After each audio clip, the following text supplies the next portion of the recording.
Hello, everybody, and welcome back to the latest edition of RFL Live. This is episode 4. Today, I'm joined by Morgs and Lewis. Hello. Hey. Again, of course. Today, we're going to be reviewing round 3 of RFL at China, and we're also going to be previewing round 4 at Azerbaijan. So we've got a lot to get into today, a lot of news as well. So we may as well dive straight into it with qualifying in Tier 1. Very eventful race, and we'll get right into it. We haven't obviously. I think you should all have the stream up and working. So, what do you think the most notable thing from qualifying was? As in, who properly jumped out here as an individual performance? Um, that's a tricky one. Probably, obviously, you could say on paper it looks like Chandler because obviously, with only a couple of points on the board up to this point, going straight up into the pole position point looks good. But obviously, then he was on the soft compound tires. But then other performances, obviously Vapid and Brumson, much higher than expected. Obviously Vapid doing very well last time out, but he was much closer to Jolly and much higher up the grid than I expected. And Brumson, same again. Really nowhere in qualifying over the two races, but was really quick in Australia race and was relatively quick in Bahrain race as well. But in qualifying in China, he really turned it up. Yeah, for sure. And of course, the turnaround in form from the Alpha duo, locking out the third row. That was going to put them in great stead for the race. That would, but yeah. And also notably, actually, the Red Bulls P7 and P8 as well. That's a really good qualifying for the two. But the Toro Rossos at the back, what happened with them? They're just so far off the pace this week. Yeah, the Toros, I was going to mention them actually. They were nowhere in qualifying and almost nowhere in the race as well, to be perfectly honest. But in the end, Adam did come through the field, Grumpy Lion, and failed to do so. But other notable performance, actually, in a negative way, this is now. Obviously, the two Racing Point boys, usually near the back so far this season, and again near the back. And also, although Ansmar's kind of returned to form after a poor opening to the season in qualifying, he's still been out qualified by his teammate, and he's now losing that head-to-head battle in qualifying 2-1 to Clenzo. So, not what he wants, but other than that, I think everyone was really where I expected them to be, or near enough anyway. Yeah, Rossi actually, sorry, I just thought of it then. yeah. Rossi quite low down compared to what I expected as well. I predicted him for the podium or the win. I forgot which. That didn't go One or well. two. Sorry, I don't know either. Of course, we'll find it out later in RFL ultra accurate predictions, and we'll see how ultra wrong they were. So actually, it's not great for what was coming into this race, top 3 in the championship, was it? Danny, of course, not here, so he couldn't do much about that. You had Jolly actually. Jolly did well. That's a slightly unfair statement on him, but he actually, if Chandler didn't do his lap, that was pole by about 3/10, so fairly dominant actually for Jolly there. But me down in P9, not great either. So yeah, of course, Danny not being here, that's something we should really quickly address for this race. He wasn't really, of course, after winning in Australia, he did have quite a fair few points on the board, but this really hasn't helped him. Yeah. Wait, sorry. Can you just say that again? Sorry, I was just trying to sort some stuff with the stream Okay. out. Basically, with Danny not being here, obviously he can't do anything about that. But yeah, it's obviously not helped him. I mean, he wasn't doing great in the championship anyway, but now he's going to miss the next race as well, I believe. So he's going to start to drop down, isn't he? Yeah, I mean, we haven't got into the race results and stuff yet, but No. he did only drop to third in the standings, and he was second before the race. So it's not disaster, but that midfield pack now is really closed up on him, and I think now the gap to second in the championship to 16th is only 23 points, and Danny is in third, 3 points behind second. So it's a very likely he's going to drop down a couple of places, maybe a lot more than you'd expect in the next race, especially with the completely jumbled midfield. Yeah. One driver, which is Jolly, has more than one podium at the moment. So it could be anyone's guess on what's going to happen with him next time out. Yep, I think we should really quickly. This is our first team we're getting onto here, right at the bottom of the starting grid, and they don't have a slide because for reasons I'll get onto. But yeah, the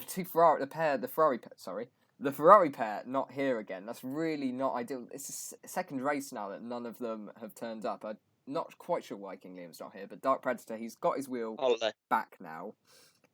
So he's going to be in Azerbaijan. So he's going to really try to make an impact now, isn't he?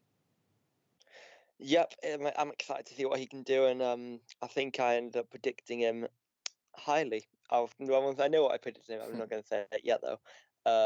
Obviously, we'll get on to them later. Yes. But I'm confident how he'll do. Obviously, he's going to have some time to get back used to the game. But coming back for Baku, which is one of the craziest races in the calendar, anything can happen. And he could kick off his championship in the right way by getting a strong result in what will probably be a crazy race. Yep, I don't think we're expecting much less. So, we'll move on now. Obviously, not much to talk about their race because there was no race for them. So we'll go on to Racing Point. Now, I think first we'll talk about their race for a start. We'll start with that. Qualified 18th for Rampage, retired from the race, third race in a row retired. Really not ideal at all. PMT Briz qualified fairly well. He beat the Red Bull pair, the Toro Rosso pair, sorry, and finished 12th in the race. So not too bad for them, but obviously still no points. Yep, no points at all for Racing Point, but as we'll get on to, that might well change. But yeah, Rampage not having the best of time at the moment with 3 retirements in a row. Well, I mean, can I mention Yeah, the so we new? might as well get it. Yeah. So basically, now Rampage will be in Tier 2 for the rest of the season, or at least for the foreseeable future, Yeah. and therefore he's going to be replaced. We'll get on to replace him in a minute. Yeah. But now Rampage has got a job because obviously the ways he's been at the back of the grid in almost every race, but now in Tier 2 he'll be near the front. But can he keep it on the track because he's retired from all 3 races? So I'm not actually sure. I haven't done. I've seen any of his retirements. So No, whether he's crashing out or whether it's just fed up. If it's fed up, then it obviously won't be fed up in Tier 2 at the front. But then if it's crashing out, he's got to clean that up for Tier 2 because otherwise he can be on for points every week, and he could be on potentially for the championship because there's only 3 races in, and the leader of the championship's no more than about 52 points at the moment. So it's possible if Rampage can get a few points together, he can get in that championship fight, but he's got to make sure he doesn't crash because he's crashed in the opening 3 races, or he's at least retired. So he's now got a job on his hands. Briz as well. He's now left the league. Unfortunately, he'll be replaced by somebody. But he looked like he was. I think he was definitely going to score some points. He looked stronger of the Racing Point drivers, and unfortunately, he just left after that race. Yeah, of course. So in the next race, there's been a lot of shift and talk about this in, of course, the admin chats and going on about it. It's a completely new driver lineup for the Racing Point team, being Jack Sparshot, and Luca as well, who was very quick in season 3 last year as well. So what do you think they'll be able to do? Because that's a quick team. This really could be a turn in form for Racing Point. Yeah, we've seen in previous leagues that these guys have been in, and also RFL. These are 2 quick drivers. Luca, he can win races. He can beat drivers like King Liam and Danny. We've seen it before in this league and other leagues. Sparshot's a bit unknown, but he's leading the TWRL Championship at the moment, which is another league on Tuesday nights. He's leading that championship ahead of 2 people like King Liam. Danny M might be in that league. I'm not 100% sure, but there are drivers in RFL in that league which Sparshot is beating. So I'm excited to see what he can do in RFL. He could get right up at the front, but then he could struggle as well because it's a very tricky league. And as we can already see from the midfield, anybody can get a really high championship position in just one good result because it's so tight.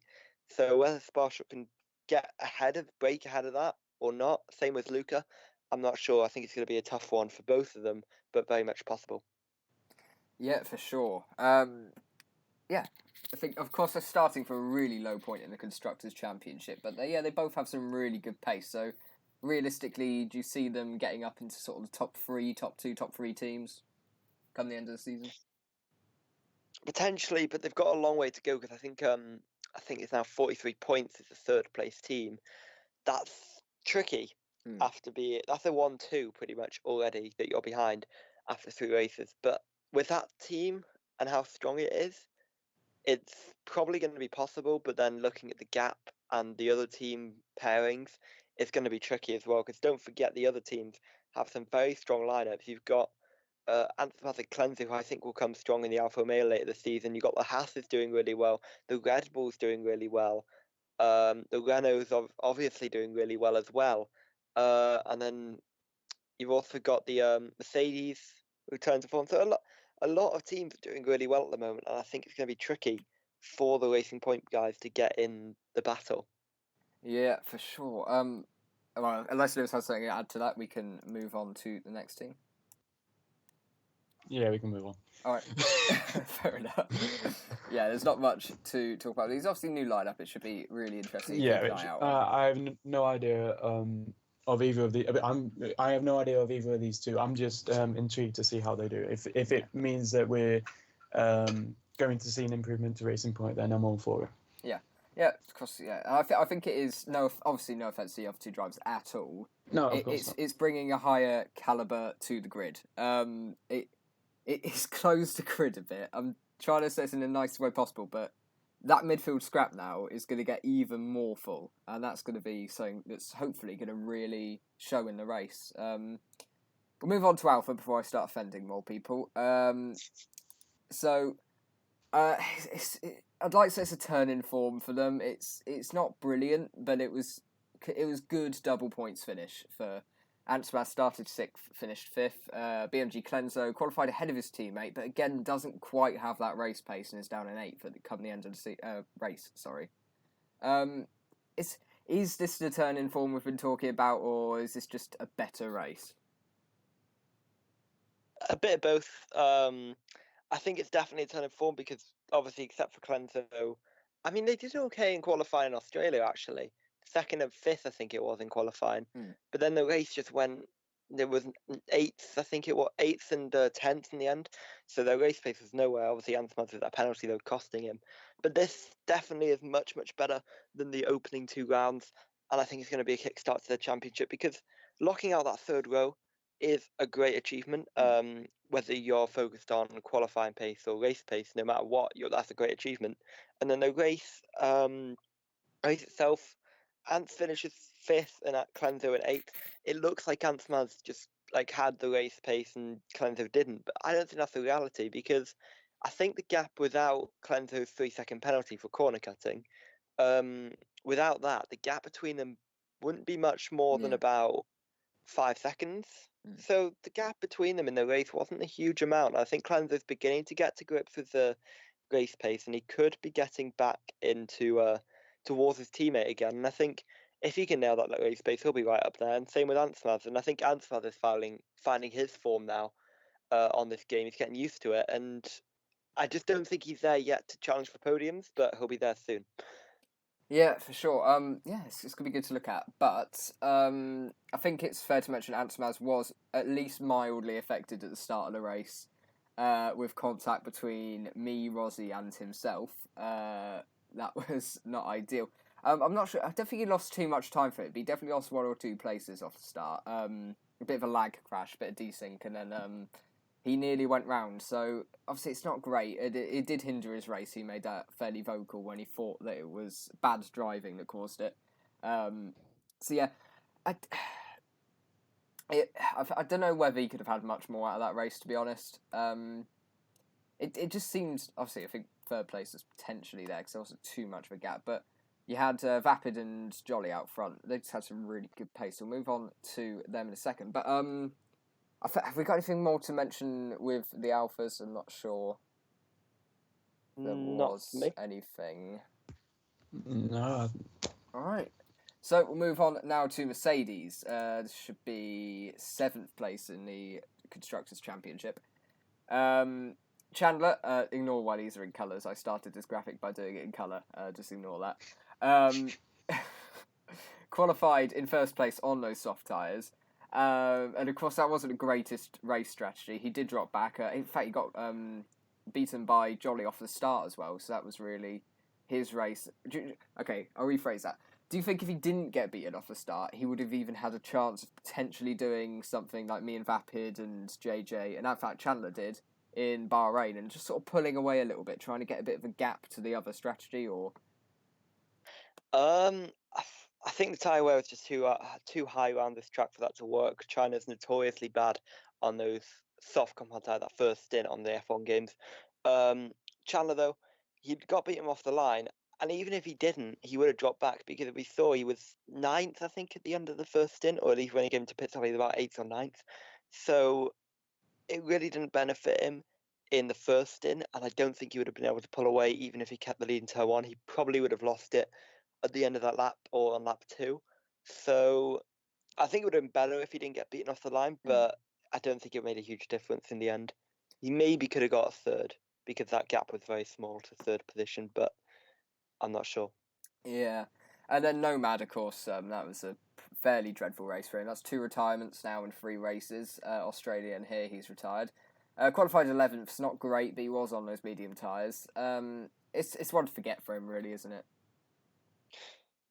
Yeah, probably. Obviously, had a brilliant performance last time out in Bahrain. That was it. We're finishing 5th position. But yeah, in the race, it just here in China and in the race especially just didn't really go to plan. I'm not actually sure the exact reason he retired.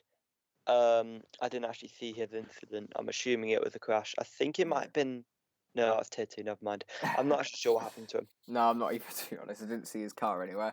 Yeah, to be fair, these guys they've had fairly binary races so far. I'm fairly sure with Nomad retirements. So is potentially just consistency something they're really going to need here if they want to sort of get later on in this show by overtaking some more teams?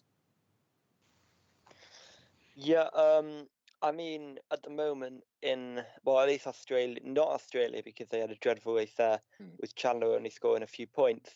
But last time out in Bahrain, they got 5th place for one of the drivers and about a 9th for Chandler, I think it was. And then it was pretty much vice versa this time around, with Chandler getting 4th, but then Nomad not scoring anything. So Mercedes are doing okay. They're scoring points every race, but I think they need both drivers in the points if they want to really make up some places in the constructors. For sure.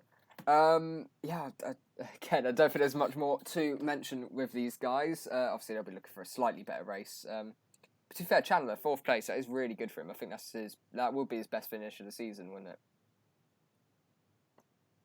Fairly sure.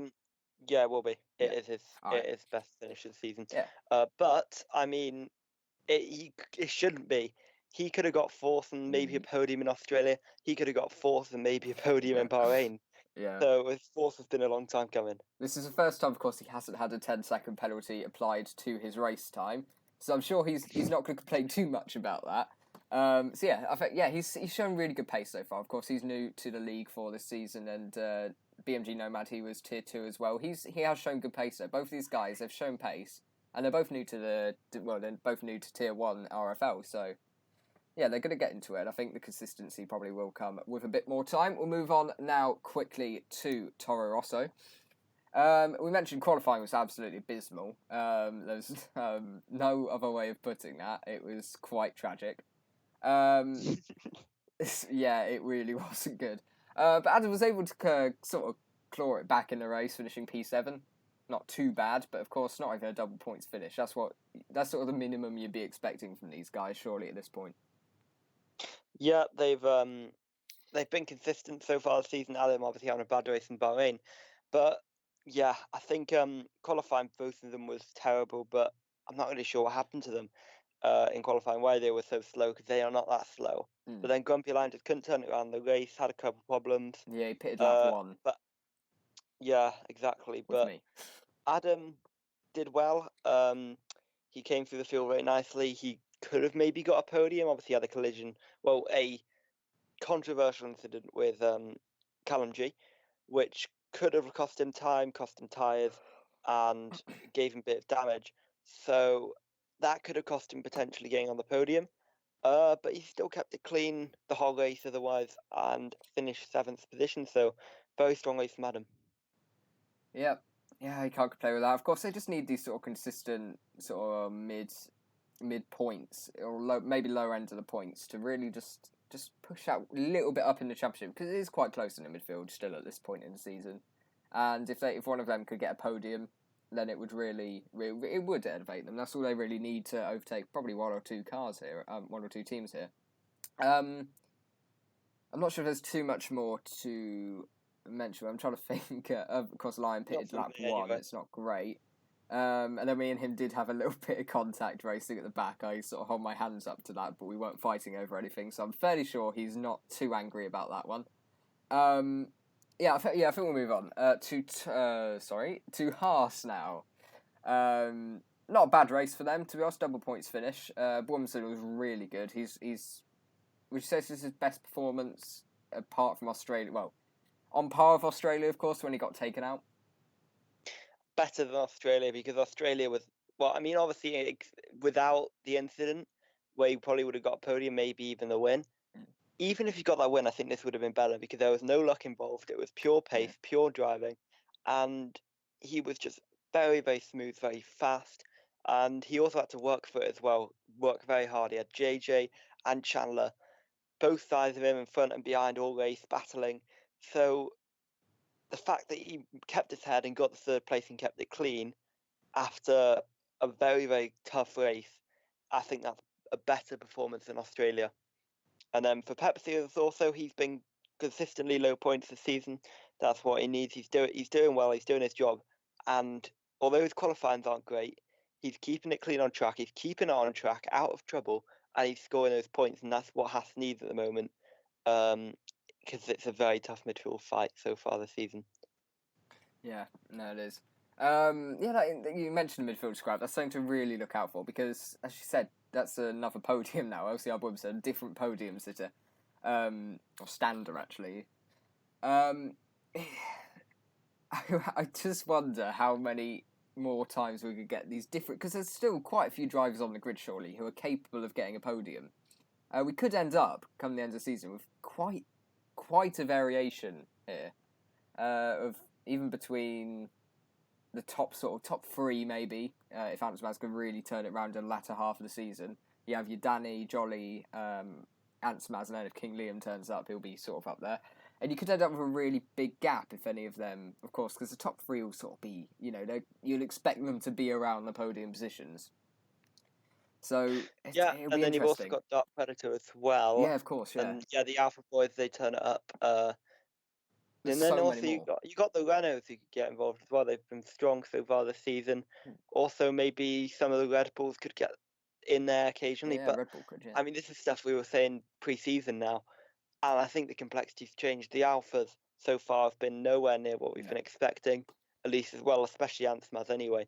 King Liam obviously only doing one race, and he was decent in that race in Australia before his collision, but he wasn't up to the pace I expected. But when he comes back, he'll be scoring a couple podiums surely this season.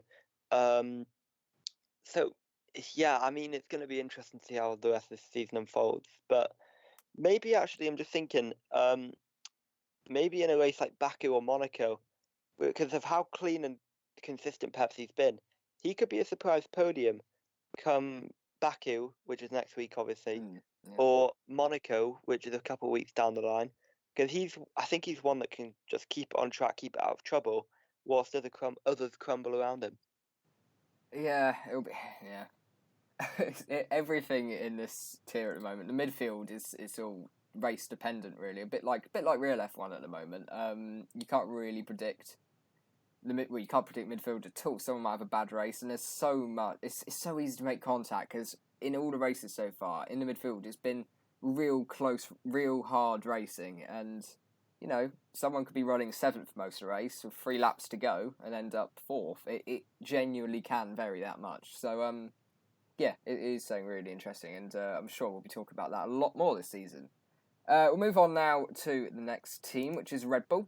To be fair, 2 Tier 2 drivers last season, coming to Tier 1. We're talking about them quite late in this Tier 1 rundown, so they're obviously doing something right. Yep. Obviously, I don't know if you mentioned it, but we're doing it reverse championship order if you haven't noticed today. Yes. But yeah, they had another strong race. It could have been so much more though, because JJ was he was battling for that podium, but then I think it was a 3 or 5 second penalty. I think it was a 3. Cost him dear. just from getting a bit too aggressive on the corners, of course. And then with how close that battle for third was, he dropped from third across the line down to sixth. So that could have been so much more. And Callum also crossed the line in sixth position and finished sixth in the. Oh no, he crossed it in seventh, but finished sixth because of JJ's penalty. But then he got a penalty applied for innocent with Adam after he's dropping him to ninth. So in the end, it was probably a day that shows that they've got the pace, but the results just don't show it. And I think they had a race probably a bit worse than Bahrain, but it was very, very, very strong. But just in the end, the results just let them down a little bit. But I think they're definitely doing something right. That they're doing very well so far, and they just got to try and keep that up now. Yeah, of course, even on paper it doesn't look that bad for them, but it could have been so much more. I mean, it's double points and JJ in a fairly, relatively high scoring points finish. So, yeah, not too bad. But yeah, of course, could have been so much more. I think we can move on now to the next team. 1-2 in Australia. Did not attend at 11th, and then even Cal 17 F1 the reserve, our first reserve driver of this season, qualified 15th and finished 14th. So really not a good day for the McLaren boys. Yeah. So what? No points No points still. no points in Bahrain, no points in China, but then a 1-2 in a 1-2 in Australia. They've had a very up and down season so far. I mean, Danny, when he comes back, he's away for Baku, but then he'll be back in Spain. He'll probably end up scoring points. He was quite unlucky in Bahrain, but Ian Boy, since Australia, obviously had a big slice of luck with a safety car. But I mean, I expect him to be higher. I expected him to be higher after a very strong end to last season, and then obviously finishing second opening race, potentially could have won that race. So Ian Boy's not having the best time at the moment. He's really just stuck in, just a bit out of reach of that midfield at the moment. But I'm sure he'll be practicing and he'll be back soon. Yeah, of course, yeah. Obviously, yeah. But Ian Boy, we've seen this before with him, haven't we? We have mentioned this in other episodes. Sometimes he'll have really good pace, i.e. Australia, and then he'll just have a run of sort of bad races, and then maybe mid-season he'll come back at it again, get a couple of podiums in a row, really look on form and unbeatable at points, and then he'll go back again. It's something that's weird, and we don't see it with many other drivers, but what could... it's a very hard question, but what could possibly be causing that? Yeah. Hard. I don't really know, to be honest. I think, to be honest, to get back to what they were doing before, they've either just got to practice, or and I don't know what's causing them to be out at the points at the moment. Obviously, Danny not attending didn't help today, Not much. and getting caught in an incident, getting involved in an incident in Bahrain didn't help. But I think Ian Boy's just not as fast as he was or we were expecting, and Australia just looked as if it was it kind of, because of the fact that the safety car brought him right into play, it made him look like he had more pace than he actually does. Which that's a possibility. So I think I'm not really sure though what's causing it, because I think in the end he was slower than Bumson on that day in Australia, because he was behind for the first stint, he was behind for the second stint, until obviously Bumson had the collision. So I think Ian Boy at the moment just hasn't got the pace to be competing at the front. Danny, I think, does, but he's just had problems, obviously, especially Bahrain, and just not attending in China. Yeah, obviously, yeah. Not attending doesn't really help the point side, but Cal, I think it's fair to mention as a reserve. 15th, qualified 15th, not great, but beat a couple of guys, so it's not like he's the worst by any means. And race 14th place, not too bad. I mean, we'll get on to me in a minute, but he didn't get the fastest lap point, you see, that's what's annoying. You can't come home 14th and not get the fastest lap point. That's the unwritten rule at this point. But yeah, I think we'll move on quickly to, well, actually, I say don't talk about me, but we're on to Renault now. Vapid had a brilliant race. There's no doubt about that. I think if we quickly talk about him first, because there's been some adventures with mine. Yeah, well, we'll talk about them. I'll talk about them both right now anyway. Yes. So, Vapid, great race, great qualifying. He did everything right. The only thing he didn't do right was have the pace of Jolly, but I mean, that's a hard task in itself, and he was the one closest to him. he was pretty much, without Jolly, he would have dominated that race, but then without Vapid, Jolly would have been miles ahead. So Vapid was just that middle ground really for the gaps. But yeah, Vapid did well, much better than I expected, and he looked really determined after what happened last time out in Bahrain. Obviously, getting a puncture on the last on the penultimate lap of the race after podium. And if he got that podium, he would be, I think it's 18 points clear. He would have been ahead of Danny at the moment in the championship, and he would have only been 20 points behind Jolly. So this season could look so much different for Vapid, but it just doesn't, unfortunately, for him. And that second place, although he's in second in the championship, he's under a lot of pressure behind with a mad loads of people. Easily being able to take that second place with a good result next time out. And Vapid has got to keep up this good form. But at the moment, brilliant drive and very controlled as well. On to yourself, Brad, though. Not a great race. Qualifying was okay. It was not as good as your teammate, obviously, but it was good. But then the race, do you want to talk us through what happened? Well, pre-race, I think there was a bit of drama in which I'm sitting in the lobby casually, waiting to start, and all of a sudden everything froze, and that's not the ideal start. And then the Xbox turned off, just completely shut off. I come back on, and I have to do all the gamma adjustments, the HUD adjustments. I have to make a new career account, so a new driver. So I had to make a new driver in a matter of 2 minutes. Lost all my setups, which was incredibly painful with the hours I've spent doing them, including, of course, my China setup. So I end up just getting into the lobby and going, Vapid, can I have your setup? I need it. Mine have all gone. So, of course, qualifying wasn't great. I wasn't used to using his setup at all, and it did vary quite a bit from mine.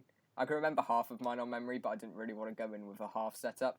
And then in the race, I had a lag. I think my race pace was really there, actually. When I was running in clean air, I was there or thereabouts of what was. I think I was catching up with the pack a fair bit, but not too much. But yeah, I alluded to this crash before. Rozzy, who we'll talk about in a minute, and Antsmaz. I was following him through. I'm not quite sure what turn it was. About to come onto the back straight, and yeah, all of a sudden he spun in front of me, a little bit of desync, and he went round. I didn't get wing damage originally, but then Rozzy punted into the back of me, sort of lagged through both of us. And then I got wing damage, so I pitted with Lion lap 1, and from then I knew, unless it's a safety car, I'm going for the fastest lap point. So that was fun, and yeah, in the end I think I got the fastest lap by about 7 tenths, because me and Rozzy were both going at it at the end for the fastest lap, so I'm happy to have a bonus point in every single one of the races so far. I'm clearly liking this feature quite a bit. Yep, so should we move on? Yeah, I think we can. I don't think there's much more to talk about there. Yeah, so, of course, first place in the constructor moment, Williams. Jolly, of course, qualified second. So he didn't get the pole point because of Chandler. Chandler picked up that pole point. And Rockford finished first place. You get more points for that. Brilliant race from Jolly again. Yep, no denying that. After 2 wins on the bounce and 2 what on paper was very dominant victories. I wouldn't say it was dominant last time in Bahrain, obviously, but this time around it was dominant. He led from turn 1 to the end of the race, except for when he pitted, and I think it was Adam took the lead for a couple of laps. Yes, so yeah. brilliant drive from him, and he's now, I think, a full race ahead on the laps led charts compared to anybody else. 25 laps, so I mean, 26, sorry. So yeah, almost a full race. That's a full that could be a Bahrain full race, race on actually. Baku, And actually. Baku, yeah, it's full race Baku, yeah. Yeah, so but yeah, he's doing really well at the moment. And I mean, there's nothing more he can do at the moment, really, except maybe get those pole and fastest lap points. But with the fact that the bottom 5 always pitting onto softs and then going for fast lap, there's really nothing he can do without building up more advantage in the race to get that fastest lap point so he can pit. But yeah, other than that, brilliant from him, both of the last 2 races, and hopefully he can continue that. I mean, I hope he doesn't, because I do want the good championship battle. But hopefully, for his sake, he does continue that, because at the moment he's driving brilliantly. Probably best we've seen since King Liam on his good run of form in season 2, where he won like 4 or 5 in a row. And then Rossi, he let my predictions down a little bit. Qualified 12th, race 13th, nowhere near what I was expecting, much lower down. Luckily, his teammates picking up the pieces for Williams. But yeah, he's not doing well at the moment after what was 3 podiums in a row at the end of last season into this season. He's just scored a few points since, and not ideal for him. Not really sure what happened to his race, and he's just nowhere last time out. Yeah, I think it's fair to mention, of course, he was involved in that contact with me early on. I'm not sure if he got wing damage or not, but he then left the session. I'm fairly sure he disconnected because he asked me for an invite about 3 laps later. So I think maybe the race pace could have been there, and actually it did look like his race pace was there. But of course, like when he was catching up behind when me and Lion were battling. Yeah, it could have actually been quite a bit more for Ozzy. I think that disconnection really didn't help him because he ended up good 10 seconds behind me in line, and we'd pitted by the time he'd even reconnected. So, yeah, really not good. But of course, Williams, well, his teammate, picking up the pieces, and really, 2 on paper dominant displays. This is the first one where we're really seeing him control the race, Jolly. And I think we're going to potentially see it quite a bit more this season. And apparently, his pace at Azerbaijan is quite quick. So he could be in for another Jolly Masterclass, or well, you never know, actually. Anything could happen. We'll move on to see what all this does to the Tier 1 standings now. So, I'm going to have to make it a bit bigger. I didn't have time to do a graphic this time. I was too busy making the third hash of new graphics. Jolly, of course, currently leads by 35 points ahead of Vapid. And, yeah, that DNF in Bahrain didn't... Well, it's not classified as a DNF, but it really didn't help in Bahrain. And you said before he'd have been 20 points off of Jolly, and that's that's a race win, and Jolly not getting any points. That's doable. But I just think this 35-point lead, I think it's what Jolly needs with the pace he has. Surely he's going to have to do something, well, the other drivers especially, going to have to do something very miraculous to not let Jolly run away with this. Yeah, it's going to be tough. But, I mean, if you look, we're only 3 down and 18 to go. I always try and keep the mindset in real life F1 and not real life F1. Yes. Or in any sport, really, if you're before halfway through. If one team or one driver can do this in the first 11 races, what stops them doing it? What stops you or somebody else doing it in the next 11 races? Obviously, it's 20. That's 22 in that example, but there's 21. But you know that's what I mean? Like, game. So if Jolly can do this in 3 races, what stops somebody else from doing the exact same in the next 3 races? Anything can change just very, very quickly. But Jolly, I think he's now got that race buffer, and he'll be very, very happy with that. Yeah, for sure.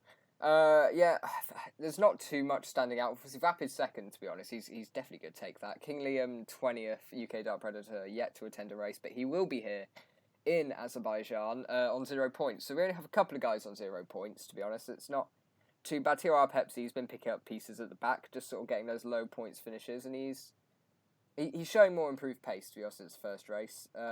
First race there's a couple of retirements, a couple of crashes that really did sort of boost him up to 11th place. But yeah, Bahrain and China, he's shown good pace. He's got more regular points finished than someone such as Damon or BMG Nomad, who's 2 retirements and just has that 5th place. He's just got that 5th place. It's giving him 10 points at the moment. Is it the sort of odd performance like that that's really going to decide the midfield? You might have people consistently finishing 9th and 10th, or an 8th as well, maybe. But if someone gets an odd podium or an odd 5th or an odd 4th, that's potentially what is going to decide this midfield battle, surely. Yeah, I think, to be honest, consistency is going to decide this midfield battle, because if you look at the moment, I mean, there's nobody that's really consistent in that midfield. Everyone from second all the way down to Chandler in 10th has not scored in at least one race. Chandler scored in all 3, but very low points in Australia and Bahrain. So there's nobody that's found consistency yet. Lion was finding it. If he got another 7th place, he'd be right up there.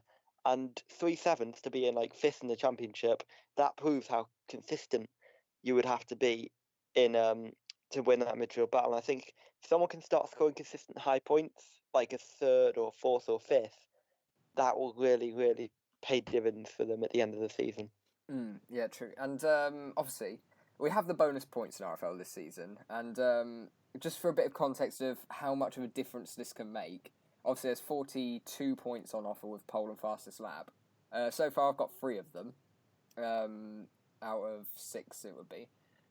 But just to show how it can shape a championship in this tight midfield as well, currently I'm in 5th place, but without those bonus points, actually looking at it, I'd be down in 7th, like that, and that really is a difference.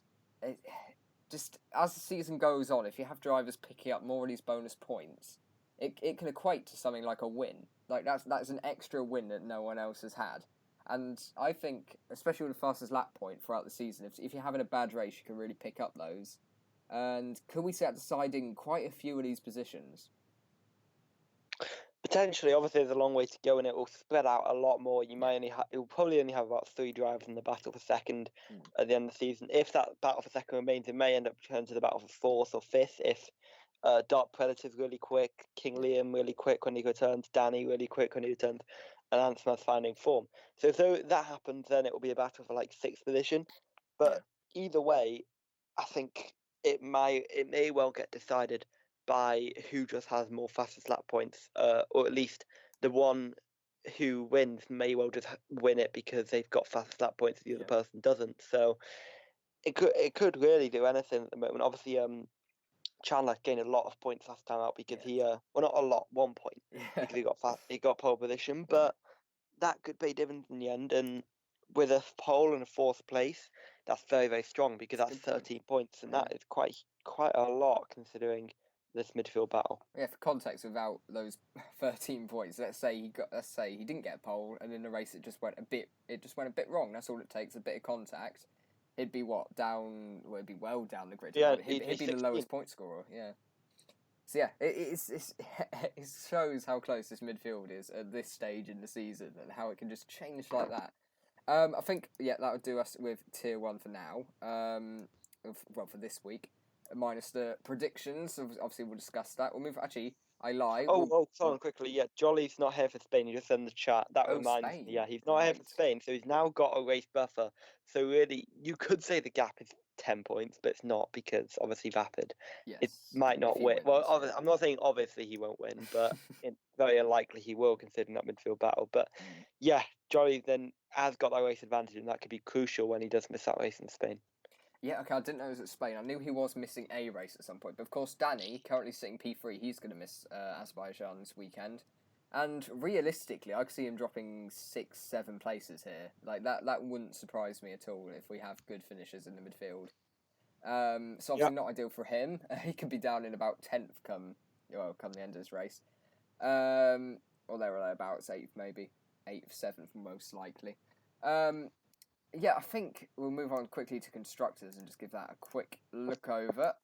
The constructors standings, of course, Williams currently dominating, well, not even a 1-2 at the moment in it, but if Rossi can turn that form around, he's going to really start contributing to this. Yep, brilliant from Williams so far. But I'm just going to go quickly on through every team quickly. Yep. Williams, strong, as you'd expect, with Jolly in that team. But then 4 podiums with 1 from Rossi, not bad at all.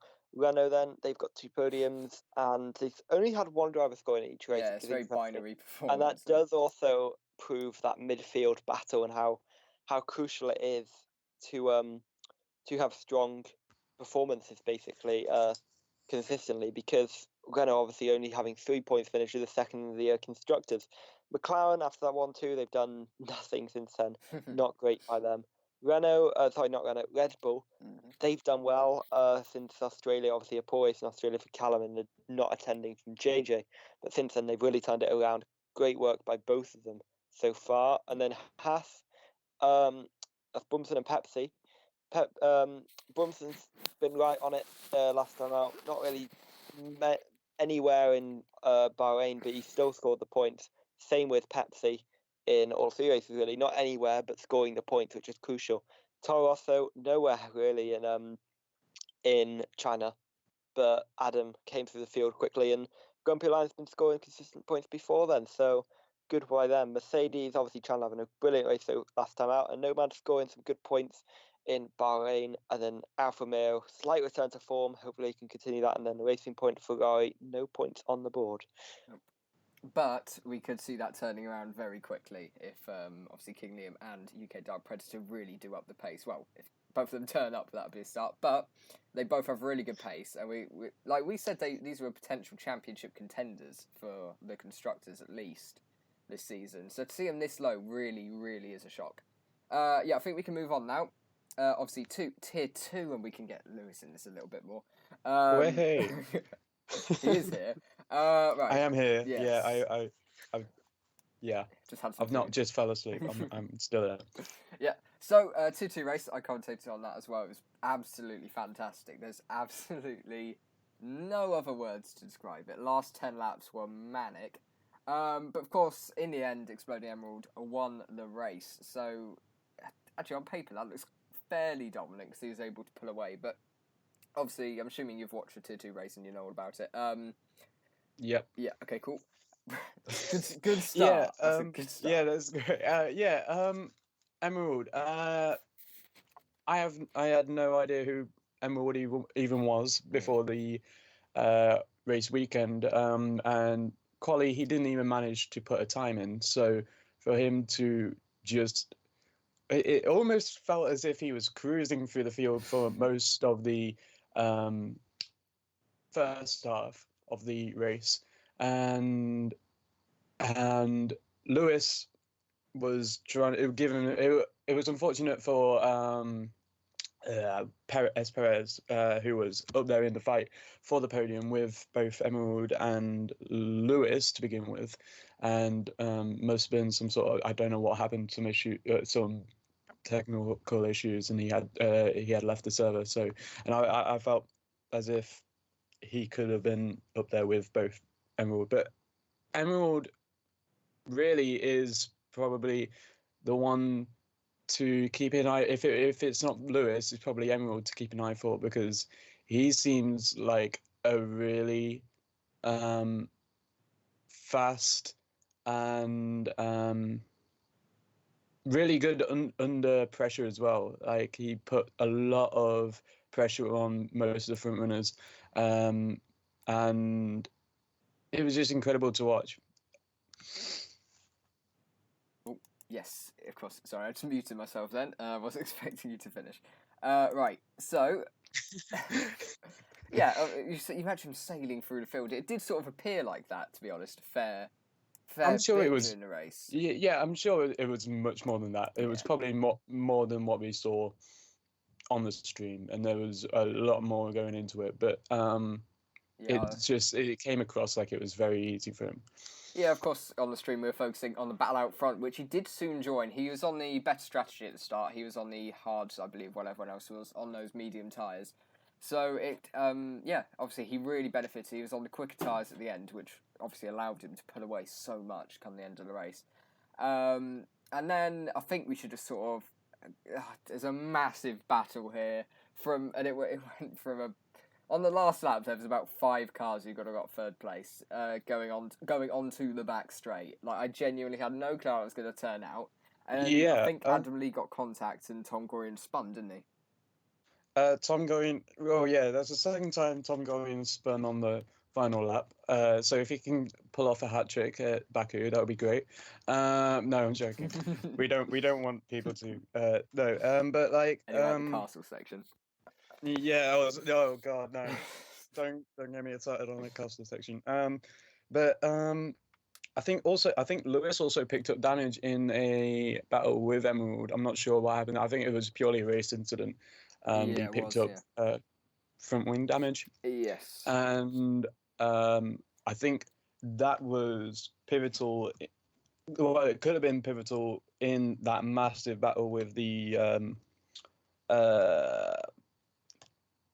how many of them were there? Four of them. Yeah, there were 4 of them. Yeah, 4 or 5. It was 4 or 5 around of them, and I think he could. I think both Emerald and Lewis could have pulled away from them if that had not have happened.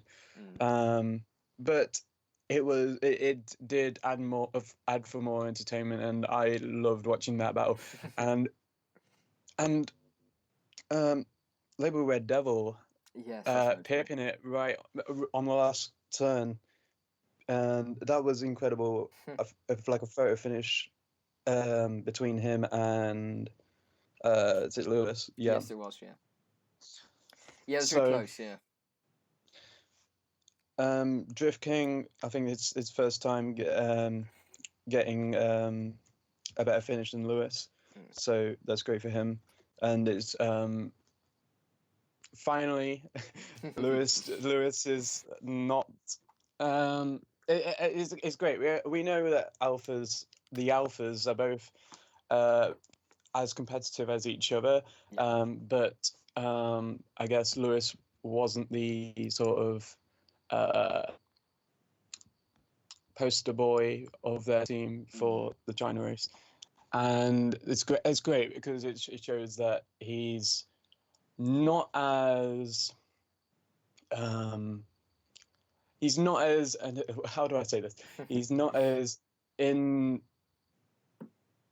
He's not as indestructible. Of course, we've seen him in Bahrain battling with Perez and losing that place, but he's definitely seemed like the contender for the championship for so long, and it's great to see that more people are getting exposed to the possible title at the end of the championship, and with Emerald now.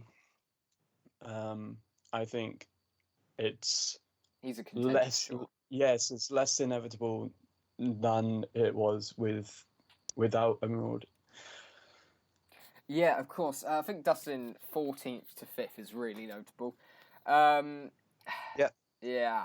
I'm trying to sort of look through. Of course, Espera is not a great race for him at all by any means. I think he had contact early on. I'm fairly sure he spun. I can't quite remember. I remember something happening to him. Yeah, I'm not sure what happened. He'd spun, and then he lost a couple positions to, I think it was Emerald and then Lewis, and then he there was technical issues. I'm not sure what happened. He had left the server as well, and inevitably lost positions because he wasn't driving because he was ghosting. Yes. Yeah, because he was having a really good race up until that point. Actually, I remember me and Callum saying that in the commentary. He was looking in good stead until that all went wrong. So yeah, obviously lost out loads of places there. Yeah, and it's a shame because there's no. I think he could have capitalized on Lewis getting damage from that contact with Emerald, and possibly we could have probably seen him in second. I think had that have happened and he hadn't lost connection to the session. It's a shame, but it's not like he's out of contention. He's very much in contention for the title. I think, and he's still got points. So there's a bonus in there's a bit there. Yeah. Yeah. I think, to be honest, if he was up there, to be honest, with that top, well, what was battle for the lead, then it was battle for second, then it was battle for third, and it involved about 8 cars throughout the whole race. To be honest, anything could have happened. We don't know where he could have even possibly finished. He could have been crashed out. He could have crashed people out, or he could have just sailed for it. We genuinely don't know. There was so much going on in that scrap. Even attempting to predict what could have happened with an extra driver in that mix. Oh yeah, it would have been. It would have been. Oh god, it would have been carnage. Can't slot another one in. Yeah, let's just. Oh, here's a fun battle. Let's just slot another. Yeah. We'll make it. But better. Yeah, it would have made it better. That battle, especially on the final lap, after that back straight into that final 2 corners.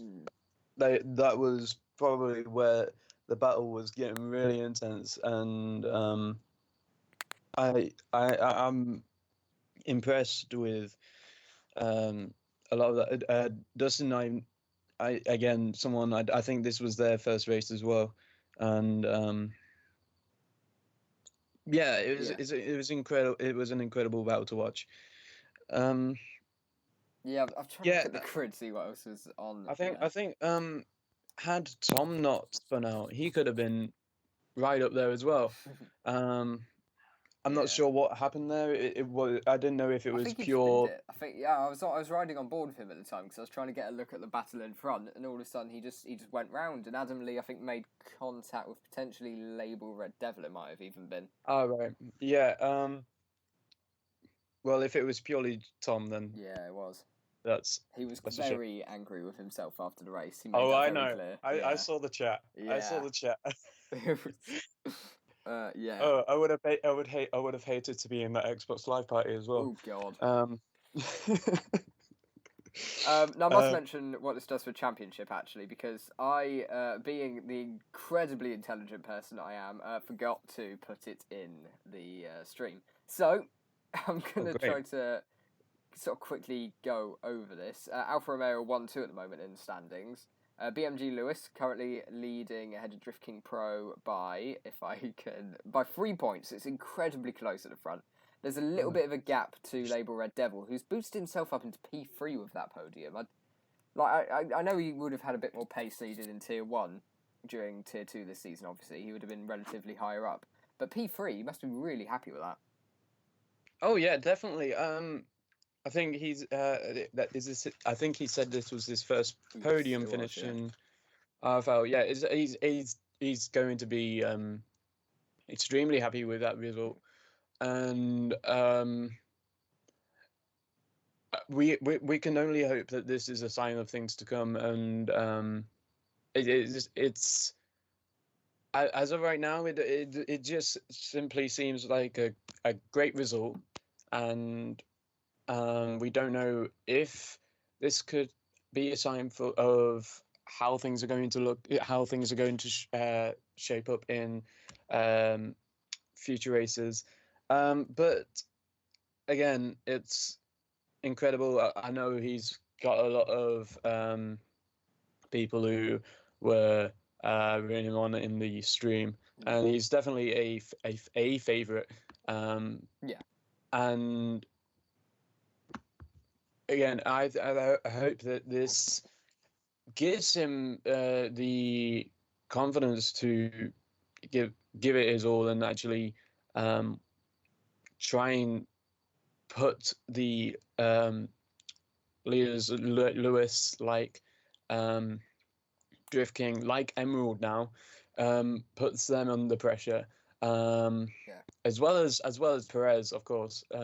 Had he not been kicked out, he could have been up there. But I hope that Label can stick it to them guys and actually fight for the fight in the front. But yeah, an impressive race and a podium finish, so that's great for him.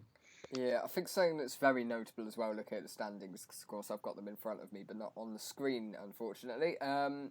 Emerald with that win, that's put him up into P4 already, and he wasn't there the first two races, he wasn't in this league, but he's just come in, got that win, really good race for himself, fought through the field, got the win in the end, up in 4th in the championship. I mean, albeit he is 27, he's over a win off of BMG Lewis at the moment, who tops the championship, but yeah, he's there and he's coming up. I'm assuming within a couple of races he's going to be there or thereabouts with this championship battle. I mean, debatably he's already in it, but once he breaks within really half a race, is in about 12 points-ish, he should be considered well and truly in it, and potentially favourite for championship at the moment, if he can keep the pace up. Well, if this race is anything to go by, he's definitely got the pace, got the he's amazing in battles, and we've seen that. It might be that he works better in I think he's definitely someone that works better under pressure, and I'm definitely I'm definitely if he can turn up and actually I think if he can copy this sort of performance, it'll be great. And with races like Baku, with it being such a tight circuit, battles are pretty much close knit, and I feel like he's probably going to be again putting up a incredible performance in Baku, but we can only hope that that's the case, because he's amazing in battles. Yeah. He puts everyone under pressure when he's in a battle with them. So who knows? I think he's definitely someone that come 2-3 races time, he'll be right up there and fighting for the championship. So. Yep. Well, really quickly, we'll go for the sake of race rundown. How was yours? Oh God. Right. Yeah. It didn't happen. It just didn't happen. I don't know what happened. Like, yeah, my Xbox crashed. Yeah. Right. I got end of the formation lap. I'm like, all right. I'm not expecting much of this, but let's try and at least get a point. Yeah. And the Xbox like, no. Yeah. No, you're not. No, you're out. Yours just did it 20 minutes later than mine decided to, basically. I was lucky mine happened pre-quali. I was able to get in, qualify, albeit with no setups anymore. It's weird. It's the same thing that happened to Perez. I just had no time to even do anything in the race. I couldn't even do anything. And you know what? The most ironic thing is my Ghost probably did a better performance than I could have put up. So, Fair enough. Just pop up and pause next race, you'll be fine. Yeah. In fact, with the state of Azerbaijan, to be honest, with people crashing out, you're probably going to end up doing quite well. You should never hope for someone to crash, but No, I'm hoping. I guess I know, but I feel like I'm being unsportsmanlike if it doesn't matter. I have that mentality, but secretly, I'm hoping that's the case. Yeah. Right, quickly, I'll run through the championship standings quick. S. Perez in 5th, obviously dropped down a position. So did Tom Gorian, so did AMS Joels. Not a great race for himself, actually. I know he didn't even attend, sorry. So, yeah, he didn't even attend. Yeah, that's definitely not great. If he did, though, in the first race as well. I know one of you put him up as a prediction to be in the top 3. So we'll find out in a sec. I think he could have, if he'd turned up, he could have probably got a part on his performance. And to be fair, Alf still wasn't there, so I think he could have done well. Yeah, Alf he didn't turn up. Reece Simo, P9. 10th place, Salazar Gadustin. Of course, actually, this is his first race he's attended. 5th place, not bad at all. Same situation for Kingley. Dominant last season for quite long periods of it in Tier 2. He hasn't attended any races up until this week where he finished 6th. Same with Adam Lee, didn't attend any races, finished 7th this week round.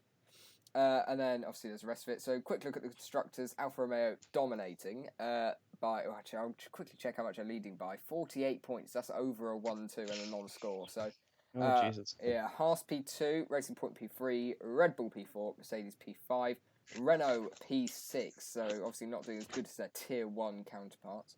I only say that because I'm in it.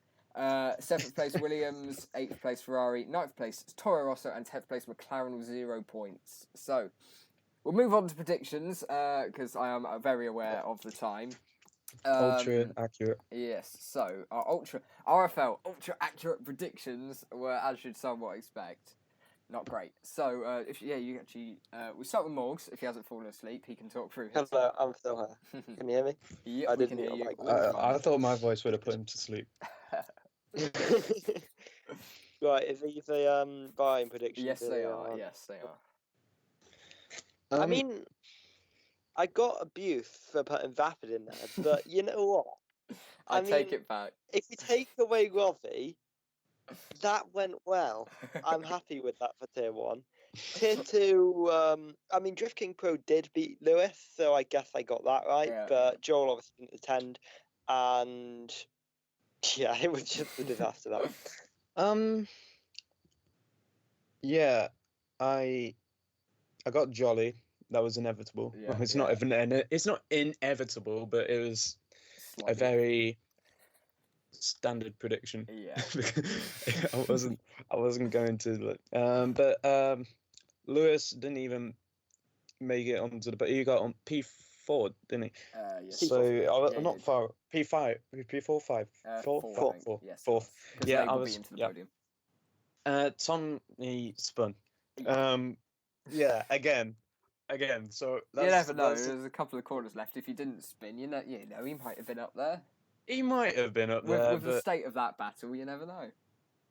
yeah, that's the last time I'm allowing him to spin on the last lap. Drift King, he made it onto the podium. I put him up third, but he finished second, so I'm glad that he proved me wrong with that. Yeah. I think I really don't want to say karma, but I think me being a bit cocky didn't end well for me. Yeah, I I'm gonna be- overestimated you. I definitely Oh, I overestimated. overestimated my Xbox. I think that was the issue. It decided it didn't quite want me to get a podium. It was obviously listening in. It thought, no, you know what? You're being cocky. You're not allowed. Jolly, of course, I got Rozzy. Well, he did go through me at one point, so he did finish ahead of me. I've got that going for me. And that is about it. We're not going to discuss tier 1 further. Tier 2, obviously Joel, didn't quite happen. Drift King Pro, didn't quite happen. Actually, where was it? He finished. No, in the he was end? second. Yeah, he Yeah, was he was second. second. Yes, I got that. Yes. Yeah, you got that. Yes. You can't predict tier 2. BMG Lewis, I was slightly off, so I'm not. I mean, I should have chucked label in actually.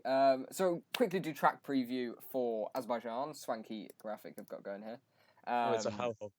Yeah, it's lovely, this track. It's brilliant, especially that lovely little section, the one with the castle in it. That's really fun.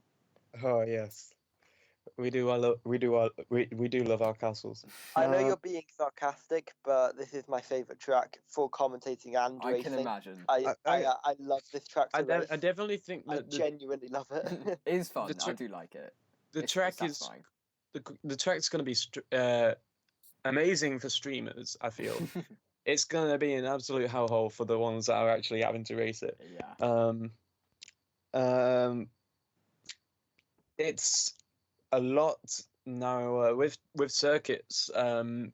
If you run off or go slightly off the track, at least you have your space to do your run-ins. With Azerbaijan, the runoff sections are so closed up. So if you make the slightest mistake, that could be your race. Slightest of mistake is probably an understatement. Actually, a millimeter of a mistake. It's Yeah. So slight. I'm looking at you, Tom Gorian. Anyway, ooh. Oh, he's got to say something in the group chat. I should shut up. No, it is a great track though. Yeah, safety car, almost inevitable. Depends, and I'm looking for my first point, so I can't look. Yeah. Too much into it.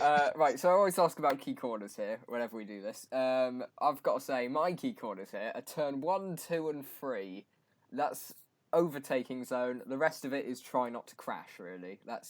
There's just that little chunk on the right-hand side of the map where, go for the overtakes there, and the rest of it is don't bin it. Yeah, I think it'll be interesting to see how everyone approaches the first turn particularly, because it's very there's minimal space for mistakes, especially on that turn, and if too many people go up the inside, there's going to be contact there. it varies. It's a real squeeze on the exit as well of turn 1. So at the race start, you can expect if someone outbrakes themselves, they naturally run out wide. And if you have another 2 cars on your right, there is a real squeeze into that wall. So yeah, you got to be Exactly. careful of that. Exactly. At least there's a there's a Massive fairly runoff. bigger runoff on turn 1 than the rest of the circuit. So if you try and go for the outside and something doesn't work, at least that's not it's not be all and end all. Yeah. I'm fairly sure my RFL season 3 race here in Tier 1 ended after a couple of corners when I think I punted someone into a wall. We were fighting for 3rd and 4th, heavy rain. I couldn't actually see him in front of me. I couldn't see my braking zone. And I'm fairly sure I ended retiring punting someone into a wall. So I'm hoping it'll go a little bit better this time. I'm going to be honest. If it happens again, that'll be fun though. There's a slight chance I won't be able to make the race, so I'm slightly concerned about that. But oh gosh, yeah, this is gonna be fun. So yeah, I'll get more back to it. What do you think? As a streamer, where are you really looking for here? Like at this track, what's really interesting you? Everywhere. I would honestly say something you didn't mention. I don't know what corner it is. I think it's. I haven't done my research on this track yet properly. So I think it's turn 14, the one after the castle section. You got the left-handers. That corner can sometimes cause action in terms of crashing or in terms of overtaking. And then also you got that downhill run. Then you can also get a good run. Rarely try and move down the inside there because you'll instantly get taken back. I have had good battles in that middle sector before, in towards about 7, 8, 9. Before the not 9 actually, that's the cast section. Yeah. So about 7 and 8. So I have had battles up to there, and then obviously the cast section you have to back off. And that's the key point as well. The cast section, obviously. One mistake there can completely even block the track for everyone else, as well as take out your own race. And your race will be completely ruined as well, because it's still a long way to go from the pits from there as well. So if you make a mistake which takes off your whole front wing, you've got a long way to go back to the pits as well. So very, very tricky section of the track. Yeah, for sure. Right. So previous winner last season, or last time out, as I put it here, LCR Leopard was in the middle of his incredibly dominant run. Won the race again. I think it was Heavy Rain, unless that was season 2, which I know I took part in. I think it was season 3 though. And then Tier 2, Kingley, who of course has now actually started racing in Tier 2 again after missing the first 2 races. I think there's a real chance we're not going to see. Obviously, Leopard's not going to repeat it, but I don't think Kingley's going to repeat it either. Surely. For either. Personally, I don't think so. He didn't really, from my perspective, he didn't show amazing pace in China, but you never know. He could always come back and completely dominate the race. Kingley, I think, is a driver that people rate highly. At least I rate highly anyway. Yeah. No, I do as well. Yeah. So he could get involved. I just don't think he's found his form on the game yet. So I think it's going to be a little while longer yet before he gets into a winning position.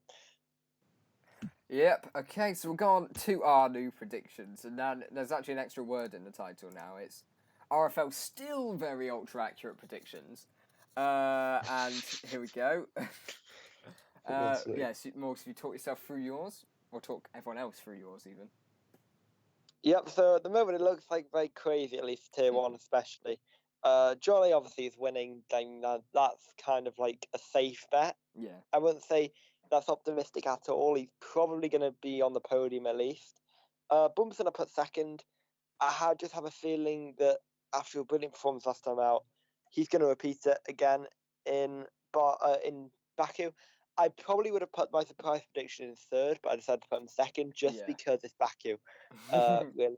And then Dark Predator's a little bit of a wild card prediction. It's the one that I think could happen if it was the first race of the season, because I think it's very likely to happen if it was the first race, because it was a new season. But he's just got his wheel. He's going to be getting used to it. Yeah. And I think he won't be on the pace. But because it's Baku, I think it's going to be a crazy race. So I've decided to put him as a wild card, especially since I know that when he's got his pace, he will be rapid and he will be right up there fighting for wins. So I put him third place as a wild card sort of prediction. So I've got a safe, an ambitious, and a wild card. So Tier 2, not a similar approach really. Explode Emerald's more of a safer bet. I think he's going to be on the podium. Perez is not really ambitious, but it's half ambitious considering he's quick. I just think he's not consistent enough at the moment as what we saw in China. And then Artie is the wild card. He was quick in Bahrain, but whether he can just get involved there, that's probably more the ambitious one, if anything. Yeah. But I think with Baku, he could really get in the fight. Artie's just sent a tier 2 chat. Anything less than a podium, and he won't be happy. So I mean, currently you're the only one with him in there. So I mean, if he does, the only one else space. Yeah. I'll quickly go through mine then. Jolly, I've gone for obvious. And now you see, some may question why I've put Ansbaz third even. Sorry, and that's because I'm predicting a Baku race. Pretty much, and Vapid second. I mean, he's had good pace, and I've put myself I think I'm confident at this track. I'm confident of not crashing, and I think that's enough to potentially get me through. But I'm not sure on pace, and I'm not even sure if I can make it. So I'm not going to put myself on there. But I put Vapid in there because I think he's had some really good pace this season. And I think if he can qualify high and just not bin it, he should be fine. And Ansmaz, that's probably... I never thought I'd be saying this in the season preview show. Third place, I think that's probably my most ambitious one, actually. On given form, that's, I think that's the ambitious one. And that would, I would have been absolutely shocked if you said, or if I heard me saying these words about a month back even. Tier 2, Emerald, of course, is a safe one because he's just shown such brilliant pace in China. BMG Lewis P2, I'm not quite sure why. He's just, he showed some really good pace without the front wing damage battling Emerald. I'm hoping for a repeat. Drift King Pro P3 because again he's been up there this season, and of course that's pretty much what the top. I've guessed what the top 3 of the championship's going to be in probably about 3-4 weeks time in tier 2. I reckon. Lewis, you can go through yours. Okay. So tier 1, I've got Vapid winning. Purely because and he's up there, and he's waiting on his first win, and I just took a shot in the dark and assumed it was going to be at Baku. Jolly, I got the second. Another reason I probably didn't put Jolly first is because I felt bad for being the one that put the safe bet in the last prediction, so I put him down as second this time. But he's more than likely going to win. Yeah. But it was seconds, just JJ Rock. Honestly, I have no idea why I put JJ Rock there. I wanted to change it up a bit, but it's not like he's completely out of contention. No, I wouldn't be shocked. As I wouldn't be shocked. I wouldn't be shocked, but it was just I wanted to change it up a bit, and so I went with JJ Rock. That's nothing against him. He is incredible, and that's why I've got him up down as a prediction. It's not like I put down one of the back markers. Anyway, tier 2, Emerald again. That's a safe bet. I just trashed myself for not going with a safe bet on tier 1, and then I went with the safe bet in tier 2. I'm really Emerald. Again, great pace, amazing in battles. Baku provides plenty of battles, and I think he's going to take the win. Perez, very unlucky in China, and I think we can definitely be seeing Perez back in podium position for Azerbaijan. Drift King, I've kind of put my money on him doing a better performance than Lewis again. Yeah. I wouldn't be surprised if Lewis was still fighting at the front in the race. Fourth place or something. In fourth place, there would probably be moments where he's at the front, at the front. But I think something could happen where he'd probably fell back down to fourth place or fifth, but he's definitely going to be up there in the front.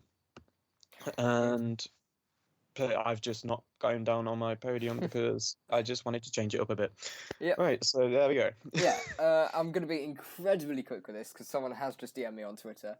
I'm going to shorten it. Who do you think will be the first retirement in each tier? They've just messaged me saying that. They asked for first 3, but, that would take way too long. So if you had to say tier 1, tier 2, first driver to retire, who are you putting your money on? Jolly Nankin. I wish. I bet you do. No. No idea. Tier 2, probably me. No, You can okay. prove yourself right on that one, actually. What's that? Your brakes don't work at turn 1, huh? If I did, I'll probably be too cautious to even make a mistake. I just want that first point, so I'm just gonna hope everyone else crashes out, and I just let cruise to the point. Could happen. Oh God. Just chuck a Let me- driver out. Anything could happen. Who knows? I'd say tier 2 Rampage. Yeah, Is that- Rampage Oh my is God. interesting. I mean, he hasn't It's finished yet, interesting. so It's interesting because I don't mean though, but he hasn't finished. But he's now in a tier where he's probably going to be a great performer. Definitely fighting up there. Can he finish a race? If he probably,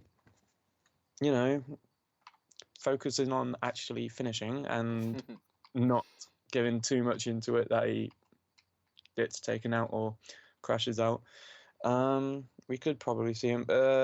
Right, I haven't even. I forgot everyone in each championship, so let me go back to the fucking. I'll yeah, give you mine. quickly do Yeah, it. you give yeah, yours. I'm sorry, yeah. I'm talking way too much. I need to. So fine. tier 1 Brad, tier 2 Lewis. Oh, thanks. BMG, Lewis. Right, No, brilliant. That's yeah. great. No, sorry, you Lewis. So yeah, Brilliant. Five, That's brilliant. No, Then again, to be fair, last season I did punt someone on the second lap, so you never know. To be Exactly. honest, you Right, never okay. know.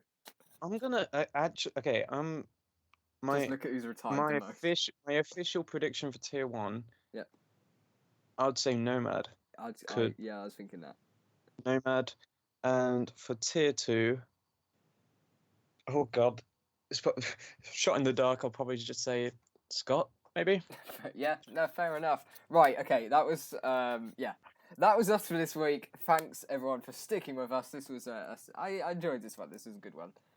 So yeah, thank you to Morgs and Lewis for being here alongside me again. I won't be here next week, so. Oh, okay. Well, I'm gonna have to watch tier 2 then. Yeah, everyone can be relieved on that. So. This is the point when Morgs says he can't make next week either. I'll make next week. No, I Yes. can't. Don't worry. I can't make the week after though. That's fine. He'll probably be back. It's fine. There'll be a whole episode of Bradley talking about his own race. Jesus. Yes, it will. Yes. I'll sort of gloss over the other teams. Yeah. Okay, so we can actually round it off now. Oh yeah, Thanks. Jolly did all right. But anyway, back to me. Yeah, back to me. Yeah. Yeah, I mean, I only lasted 3 corners. Small's got it right, but those 3 corners, it was really good. I'm going to talk you through that. Yeah, we are going to finish now. We went very over time this time. But there's a lot to talk about. There's a lot to go on about. So thanks everyone for sticking with us, and goodbye. See you all next week for episode 5 of RFL Live, where we'll be reviewing the Azerbaijan Grand Prix and previewing the next race in Spain, which of course Jolly will be missing in tier 1. So we And I'll be missing in tier 2. Dinner. Oh yeah, dinner. I said another dinner. I'm obviously thinking about food. That's what I'm doing on this stream end. Goodbye.